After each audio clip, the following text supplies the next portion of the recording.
You don't think then Elon could come in and even make a difference? I don't think so. One, there's so much baggage. To turn that around, it takes a long time. Artin is a seasoned executive with nearly 2 decades at the Walt Disney Company.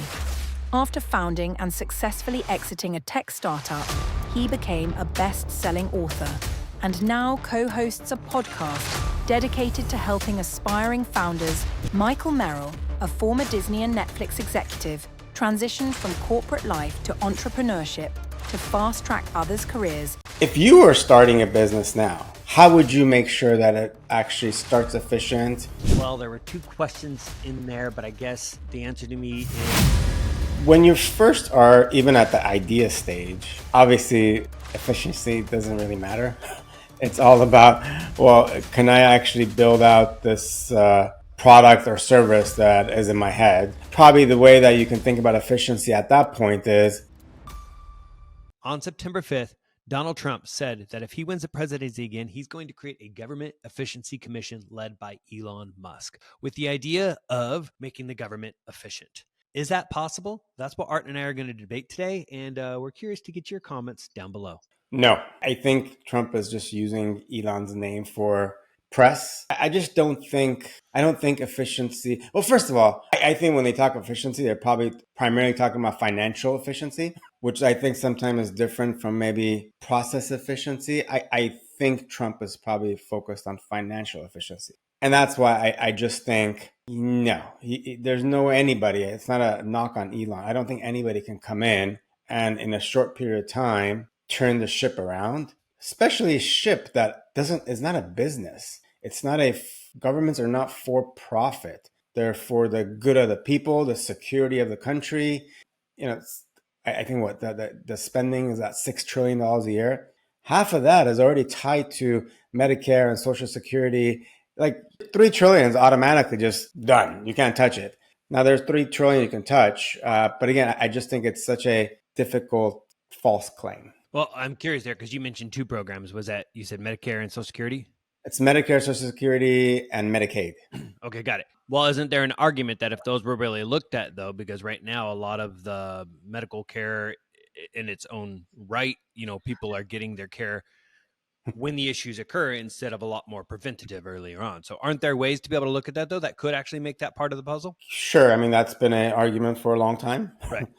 It hasn't been really solved for because I think the clash between for-profit pharmaceuticals and the health industry going against a government that's, Medicare and Medicaid is not for profit. Yeah. It's just a big clash. I don't see it happening.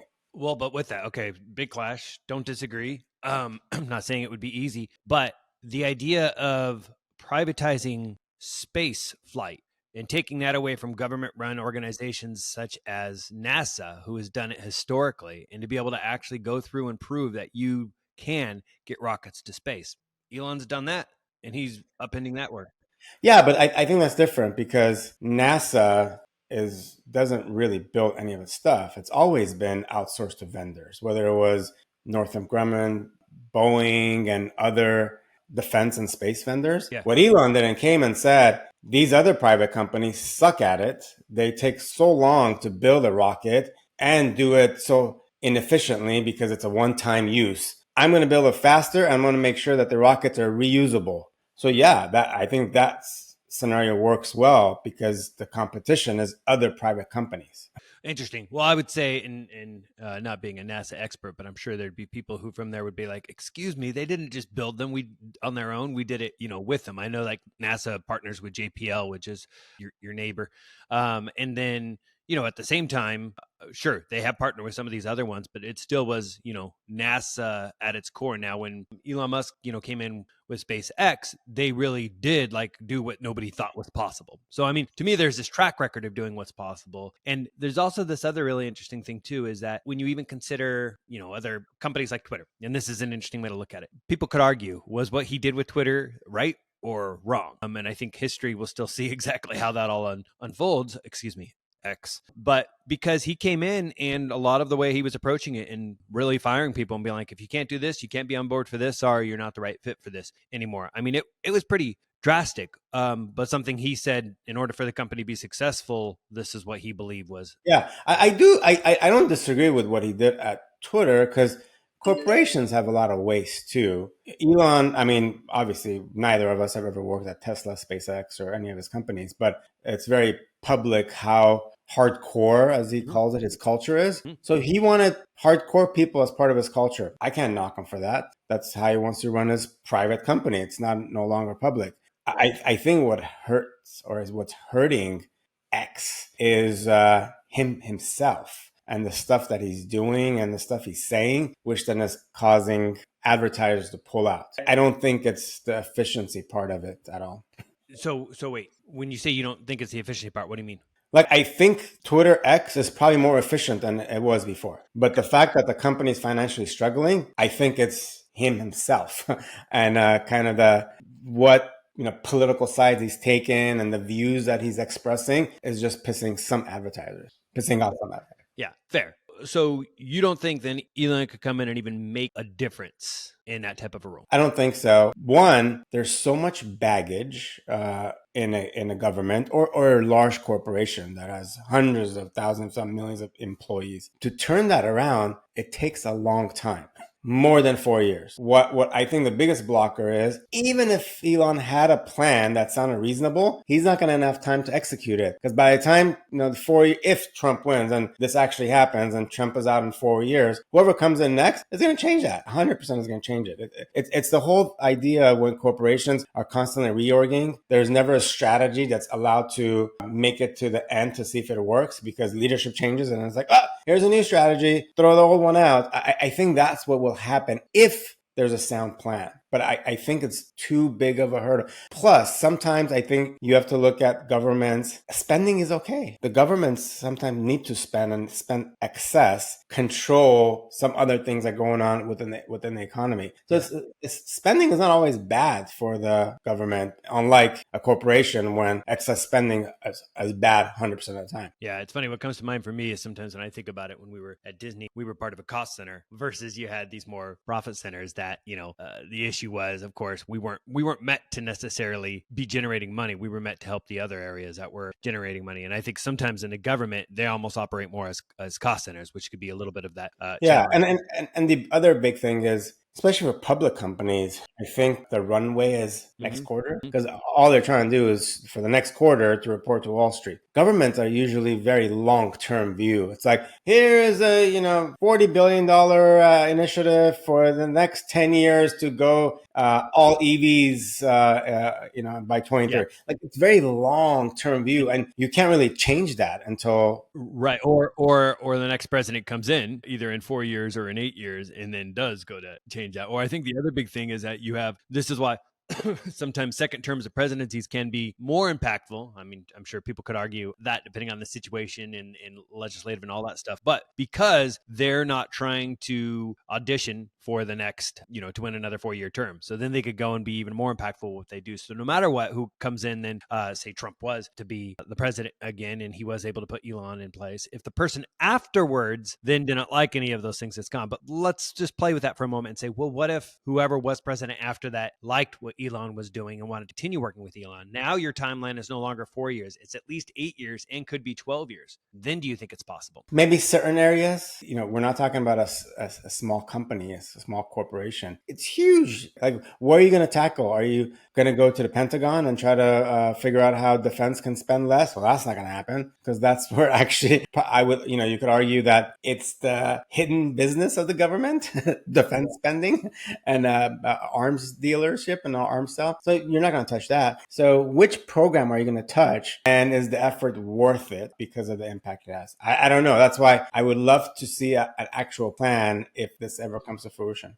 Yeah. Something that I had read about when, again, I was looking into some of this is, have you heard of the National Partnership for Reinventing Government? I've heard of it. I've never really read about it. So it was launched in 1993. This whole concept is actually not all that new, even though, I think Trump using it a lot right now as he's got Elon's support to, draw even more attention and poke at something everybody historically does look at as a problem, even though, again, it is the big question of, is it the problem or is it a scapegoat for people, or are people just pointing at something because it's easy easy to call this thing inefficient, just like, during the crash of real estate, it was easy to point fingers at anybody but, kind of ourselves and how we look at it. And in this scenario, actually, Al Gore, as vice president, was charged with it. And supposedly the NPR had about $136 billion over 5 years of streamlining operations, reduced, cost, and they helped cut about 351,000 federal positions.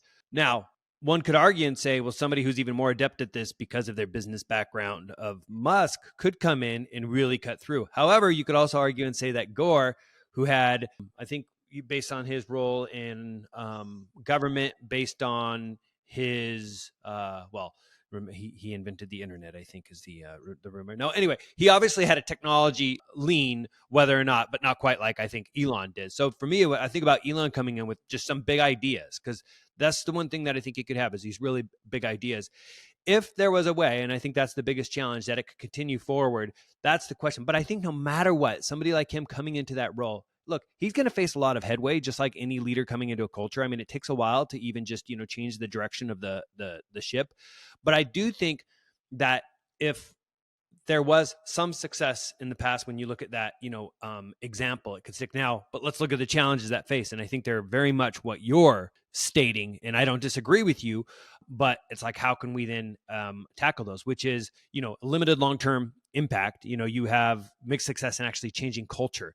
And I think that's a huge thing that is extremely important, is the culture side of it, which means you have to get leaders in these roles in these organizations. And that could be something that, whether it's Musk or anybody else, if this was truly the focus, can you make sure that you have the right leaders in place, which can then carry it forward? Because unless that next president, anybody else comes in and says, okay, we're now changing out these, leaders again, which likelihood of them doing all of those is rare. But if you could get the people who are the right culture fits in there. Now imagine, I'm not saying Elon could do this, but imagine, I think about my time at Netflix, for example, with Reed Hastings there, and he's a different leader than a Bob Iger.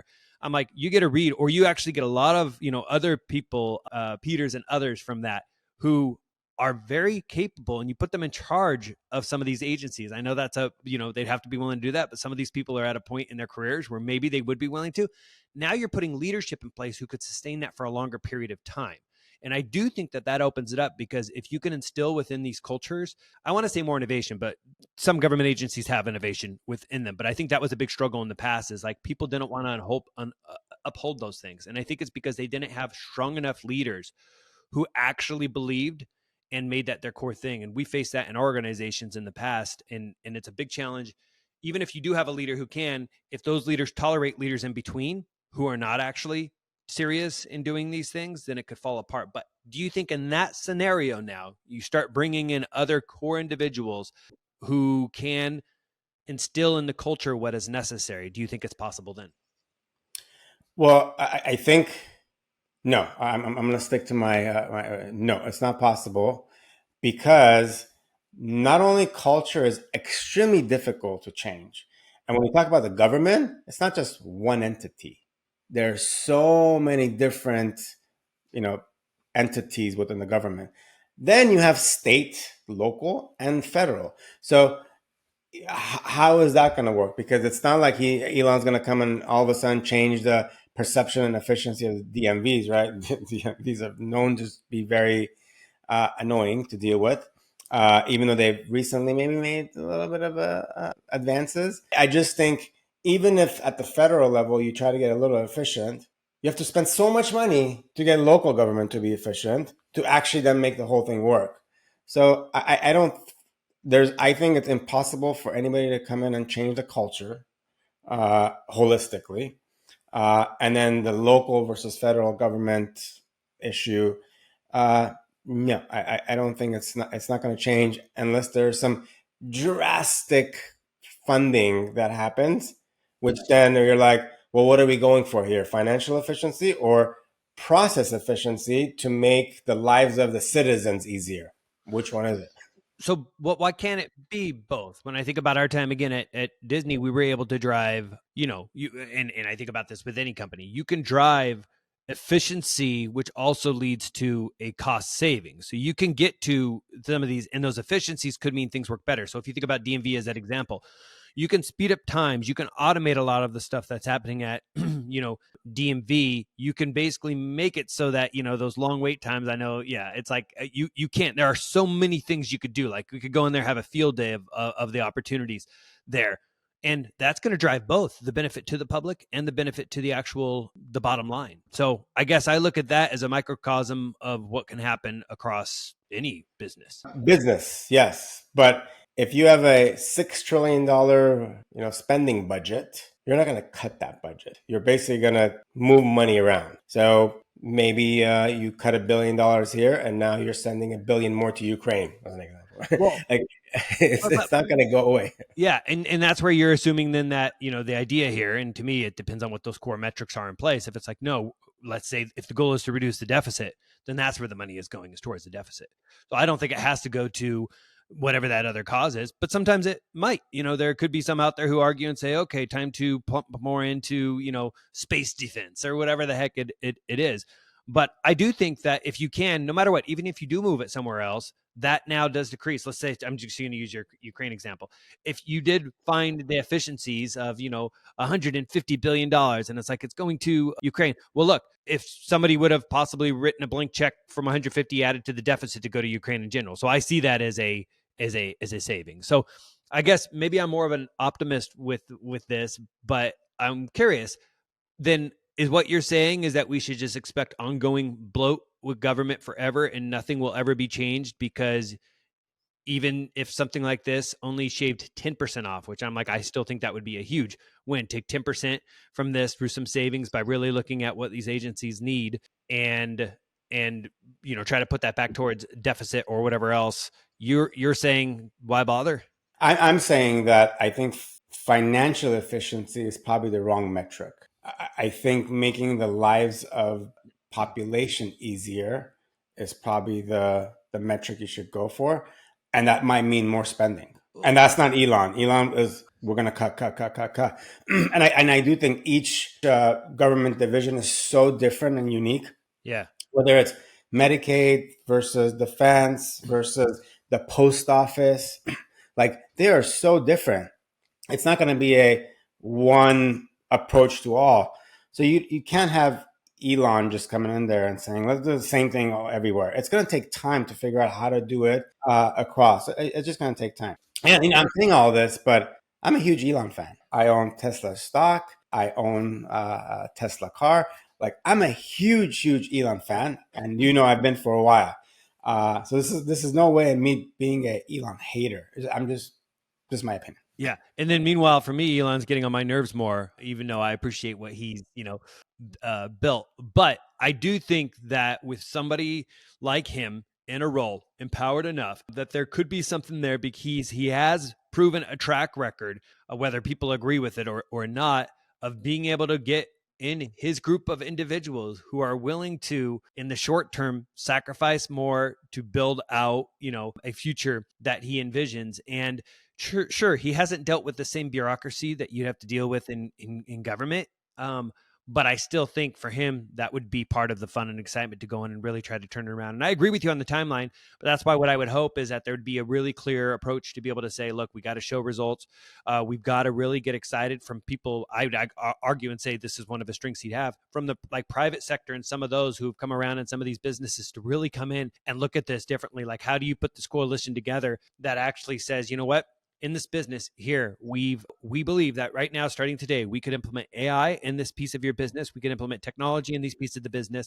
But the core weakness that we know is the big challenge right here is how this organization is looking at either innovation or, for that matter, accountability. And there could be a lot of people, from the government sector now who are like, how dare you? And look, I don't know. And I can't say it's a one size fits all, but I do think that just like any business, the government should be assessed on a regular basis. The difference for a regular business, such as, again, I'll go back to a Disney because we saw this plenty of times, is there's a stockholder thing, and that's accountability there. And right now, the government, I don't know that you say, they're accountable to a degree to the people, but let's just face it, nobody actually feels like we really have any say there, and it just takes forever. And oftentimes people feel like they're fighting, I think, the government for that reason, even though ironically, so many things that we have around us are provided because of also all of these government sectors. But I do think that I hear too many people who say, I just want a comfortable, safe government job. And I think that in itself shows that people feel like once you get into a job like that, you've kind of got it made. It's hard for them to get rid of you, and it's hard for you like sustainability for life. And oftentimes there's also unions involved, which is another layer of also that protection. And I do think that can sometimes, I've seen it, in my experience too, with working with union team members, is sometimes because of the nature of the mom and dad, it can make change even. So you have to look at things almost down to the core of how that would function within it. And I think a big thing that probably somebody like Musk would do right away is he privatize some of those sections as a solution, because he comes from that. And that alone might see some, quick changes to it as well. So that's why I do think that you can see quite the change. What you'd have to hope is that there was enough seen over the course of the first 4 years, if that happened, that somebody would then say, you know what, let's continue, or that he would have put the right people in place, for a longer period of time that would have helped to continue to sustain that. So I'm going to go with, I believe it's possible. Do I think all of a sudden the government's the most efficient organization in the world? Oh, no way, because of all the things you mentioned. But I do think that you can make enough of a dent in it that it would be beneficial for the long term. And in fact, just like, even though people don't like this with organizations, as I was mentioning with Disney, we go through layoffs, but we do that because companies are constantly looking at and right sizing themselves. And government does that too, but I don't feel like it's to the same degree that corporations do. And that makes corporations the enemy to a degree sometimes, because people worry about their jobs, but it's how they also keep the staff more focused on delivering their results. And I do think, like it or not, that does help to maintain a more productive workforce in some cases. Other people out there who are like, how dare you, my company did this. Look, each company is different, but at the same time, I do see that a lot of them, it's really because they have to keep right-sizing themselves because of what you said, Artin. Somebody makes a decision to make this call, this CEO did, and it didn't work. So the next CEO has to change it. And I do think there's a lot of that. So I think that would be the question here, what it was. And I think one more thing, and then I'll be quiet for a moment, is what could append all of this is if, for whatever reason, the president felt like there was a lot of pushback coming from people that were saying that somehow it was impacting their well-being. And I think that goes back to a point that you had said. If people do feel like it's impacting their well-being, then there's going to be a lot of people speaking out, because those people don't care if the deficit's paid off, because that's not impacting them today. What they care about is whether or not it impacts their medical care or their Social Security or, any of their other government paid for things. I mean, I think some of the things you said helps my argument. The unions and the red tape that somebody has to deal with. I think the other one that I had mentioned earlier is this for profit versus for the good of the people. So my numbers might not be exactly correct, but I think between state and local governments and the federal government, there's about 24 million employees, government. And I don't think that's even includes military. If you all of a sudden let go, when you see corporations do their cut, it's like, oh, we're going to get rid of 10, 15%. If you get rid of 10, 15% of that number, what's going to happen? Instantly, they're all on now employee benefits, and now money is being shifted to be paid out of there. Then you got the monthly report of unemployment going up. Then all of a sudden, that's going to impact, oh shit, Wall Street, we're going to, I think there's so many ties and connections, and it's just extremely difficult to make a change. And I think, now, could there be somebody else that could do it? I actually think there might be other people that will do a better job than Elon, because of Elon's connection to a certain party. I think he'll even have more red tape, because the other party is going to block him just out of spite. Yeah, I think that's possible, but I think Elon, who until previously was considered more of a moderate Democrat, there's a chance that come the next election, he may be buddy with whoever's, next. Because again, he probably sees that his long-term goal is still of getting to Mars and all these other things. He wants the that support. But, and I'd be curious though, you said somebody else. Can you name us somebody else who you feel would be better? Because I feel like you need that big. I think someone more neutral won't have this hard tie to either party. Yeah, the problem is for me is I don't know who that is. It's like right now in politics, it's so hard to find that because there's that division that exists. You and I are both previous Six Sigma black belts. We're both very versed and used to be in ISO business processes. If you were starting a business now, how would you make sure that it actually starts efficient, is efficient as it scales? In the beginning, you're not going to care about efficiency because it's all about let's get to market, and you'll think about efficiency later down the line. Well, there were two questions in there, but I guess the answer to me is both. No, I think latter. You have to start without overthinking every process. But at the same time, I mean, right now I'm literally doing this. And as I build out a business, the reality is I have to be somewhat efficient. And wherever I can, I create automations and everything else. Because if I don't, and SOPs, then I can't look to like when I'm leveraging VAs for the VAs to be able to do those sort of things. Now, I don't have any team members per se right now, because again, it's more VA type work or hiring out, contractor type work. And in fact, I mean, I could also look at my property that I manage in that scenario. It's like I need to have some level of process with it. At first, I needed to figure it all out so I could inform that to other people. So I think you start off being a bit more go, go, go. And then as you need to make more time, you create those efficiencies, what you can do. But I think the key is when I do start hiring, what's going to be so important is the approach and style I take on it, and making sure that there's clarity around vision and clarity around accountability, what each person is responsible for. And I think that even when we were at large corporations, it was always difficult. People did not have, everybody should have a number or three numbers or whatever it is. Like, what is it that they're going to be held accountable for and that they're responsible for? Because in having that and knowing how that ties to the vision, I think that is key for any business to continue to grow. Now, with that tied to division, I think there's a level of core values that ultimately should be set. Now, initially, you may not go about documenting every single one of those, but as a company grows, that's important to document because you need it to be communicated throughout and you need a level of reinforcement around it. And it's important that the CEO continues to cheerlead those things. And when I go back to the accountability thing, that there is a way that they actually are looking to their leaders, to how they're echoing that through the organization, because that's where so many organizations become less efficient. When I look at the difference between Disney and Netflix, Netflix was really good at actually being really clear on their core values. I don't even know, Disney didn't have really core values that were believed throughout the organization. We created some within our organization just to try to reinforce those and make it stronger. And we had one of the most engaged based on some of the metrics and stuff like that in an organization because of that. So I think it is critical that you're able to implement that as you grow, but out of the gate, you also don't want to hinder yourself with so much of that stops you from actually growing the business. Because core number one is getting an actual business to where it goes. You don't start with the team member and hope, because you are the team member. You got to be that team member, do all you can, and then you figure out how you can scale yourself and get them to adopt it. But if a leader doesn't have, like Elon Musk, he has a certain mentality right now, like it or not, that's his mentality. That's what you get. Steve Jobs had one that you got. Bob Iger had one. Reed Hastings had one. All these people have these approaches, and they're going to attract a certain people to them. And, if you're not naming a leader in this, or you think of some leaders who were in organizations who didn't resonate with them, I think that's where some organizations get weaker down the line. But I think it's so important that the leader can echo that throughout. And that's where I've seen companies fail, is when somebody else comes in and they can't echo that culture and they don't define a new culture, and it just slowly starts to. What about you? Would you say anything different from what I might have said? When you first are even at the idea stage, obviously efficiency doesn't really matter. It's all about, well, can I actually build out this product or service that is in my head? Probably the way that you can think about efficiency at that point is, how fast can I get this to market? So speed becomes your efficiency there. And that is very different from a actual established business that's generating revenue, because your efficiency there is, how do I shortcut this?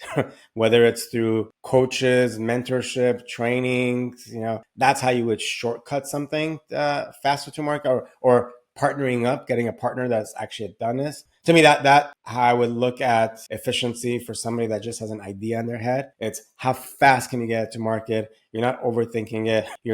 If you had similar background like ours, where you came from a corporate world where, yes, there was processes and you did a 5-year, 1-year plans and all that. If you take that approach and try to launch something new off the ground, it's not going to work. So you really have to change your mindset around what a new 1-person, 2-person company looks like in the beginning. Yeah. If you're caught in planning all the time, then that's all you're going to be doing is planning. Yeah, planning. Once you actually get to market, then I think your metric becomes my first sale. When can I generate that first sale? And to me, efficiency there is somewhat out of the water because you got to do anything you can to get that first sale because that's validation that your service or product actually people will pay for. And then once that happens, you're like, okay, I got something here. Now you can start looking at systems and processes to how to sell more and then more. And that's kind of how I usually look at a company in its infancy. Yeah, and then eventually, after a few years, you're going to realize there's probably some inefficiencies that's built up still in the company naturally because a leader over here wasn't doing what they needed to, and you'll need to prove that. At which point, that's where a lot of companies say, bring in a consultant because they're trying to fix what, culturally kind of got out of control. Other leaders will say, no, let's really do this. If I have a leader in the wrong place, let's actually try to say, leader, if you can't come up to where we need you to, I need to replace you with a leader who is going to be able to do that, which to me takes us back a bit to our conversation, which is what I think, even government agencies need to face. But you said one thing that I disagree with slightly when it comes to the business. You said, then you want to get to your first sale after the product. I actually think you should be trying to get to your sale before you build out the entire product by pre-selling it. Because if you can do that and you could get people on board with it, and especially if you could get them to give you either goodwill money or whatever towards it. Now, this maybe depend on the product, but heck, even taking it back to Elon, he was doing this in advance of, hey, if we build rockets, will you give us this money? Here's what we think we can do before he was even building the rockets. I do think that somebody should spend a little bit more of that time up front getting to sales. I think the challenge is a lot of people want to build, and then we get stuck in the perfection stage of building the product. I've done this myself, and then you don't actually, by the time you get that thing to market, it might not actually be what people needed, versus if you get out there first, understand your market, pre-sell to your market, and then build it, you now have the thing that's going to make it more of an urgency for you, and you've now kind of validated it before you went too far into building something. Yeah, I think that's a valid point, and I think in most cases that would apply. For sure.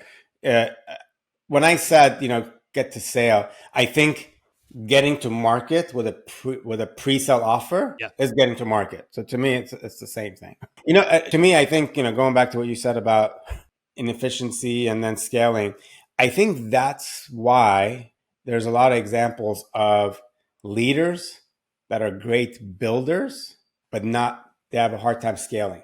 And that's why you see examples like Netflix, where Reed wasn't part of the original founding team. He came in after because Mark was the builder, but then Reed knew how to take it to the next level and scale it to this giant that it is now. Well, but I would argue and say that makes him, what he did was built on it. I mean, he changed the company dynamic. Remember, they went from this, they went to that. So I don't know if that's the best example. I would say what's going to be, I'd say a better example would be Steve Jobs, Tim Cook.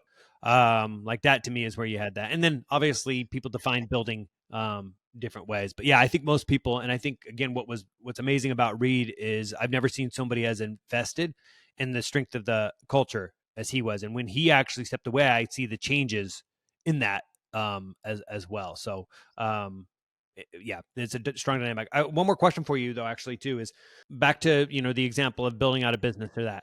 For somebody who's doing that, a lot of times we get in our own ways because we are overthinking one area more than another, or we are trying to get to a product first, or we're trying to make every part of the process perfect because we're visualizing this future where it needs to be perfect for what we're doing. For people who are struggling with that, how do they get out of their own way? I think you gotta take action and build some momentum and stop thinking about being perfect. I mean, I'm so guilty of this.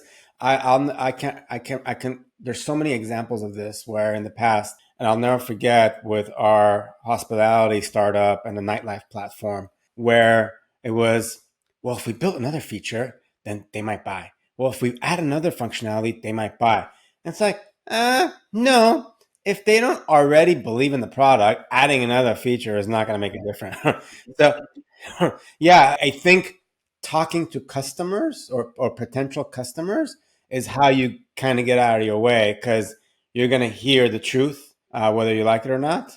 And that will point you to the right direction versus spinning in your head and making assumptions. Well, let's see in that scenario that they go and somebody talks to, 10 different customers and they all say they want something different. How does somebody know what to do?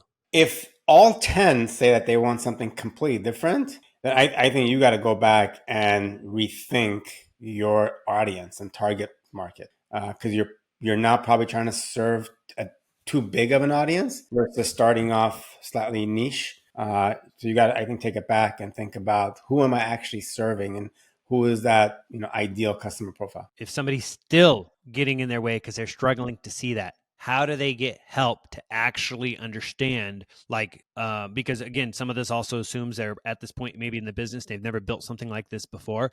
It's sometimes simple for us to say, just do this, but they can't see it that clearly. So how does somebody get that help, and what do they do if they actually really want to try to, again, get out of their own way? You get a coach.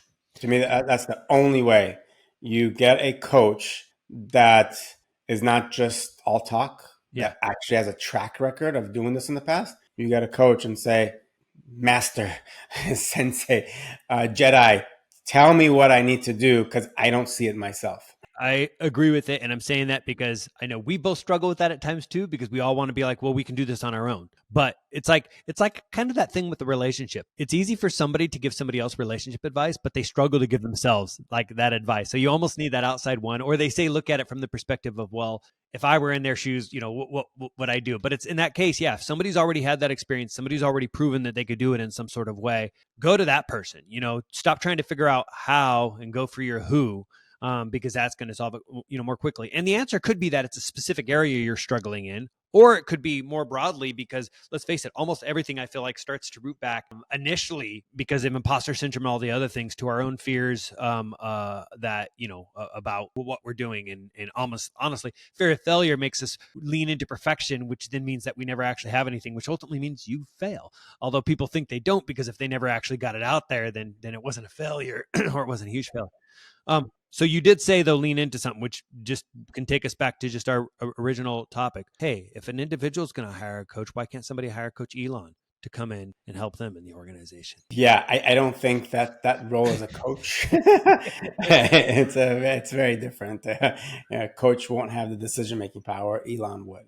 So I think a big piece of it could be actually the trust that somebody like Elon could build with those. Like if Elon was really going into this here in the future, I think the key right now would be Elon getting on the phone with all these people in those organizations and starting to build that trust now. Because if he could build that and he could become their sensei going forward, even after he left and they were still there, like then there could be something really interesting there, because I do think there's something powerful about a brain trust, and something when I look at Pixar and their filmmaking approach, they bring it in and everybody sits in. I mean, Disney Animation does this as well, but they'll all sit in and they'll give feedback on this and how they can make it better. Ultimately, it's still up to that person and what they're going to do, but the quality of that brain trust greatly inform the direction in the future of where you're going. I think that's why for the longest time, Pixar did have such a great track record. They were making films like that when the rest of the industry wasn't. You have some similar things that were trying to be created at Disney Animation and even Marvel to a degree, and they all had this level of success for a period of time too. So I do think that right brain trust developed around these and how they look at that going forward, it can be critical. And that's where I do think that if you could get the right long-term culture and way of thinking around that, because look at a lot of these people who are into government, they are dedicating their lives to society and helping in that sort of way. Now, some of them look at it that way and some don't. But I think you have a lot of people in technology and other places now who would really love to try to give back in that way and help in some way there. So I do think there's ability there to get multiple senseis that I think. Well, before I believe it, I would like to see Elon, who I'm a huge fan of, do this at X first, and to then get an advertisement back. So when he does that at X, then I'll believe that maybe it's possible. Yeah. But we would love to know what you guys think about this. Do you think it's possible? Do you think that, or I'm right, and this is going to be a train wreck and it's not going to work? But we would love to hear what's possible, and if this actually comes to fruition and there's a plan. Maybe Michael and I will come back, maybe with a special guest to kind of debate this again. So thank you for listening to us, and we'll see you on the next one. Catch you later.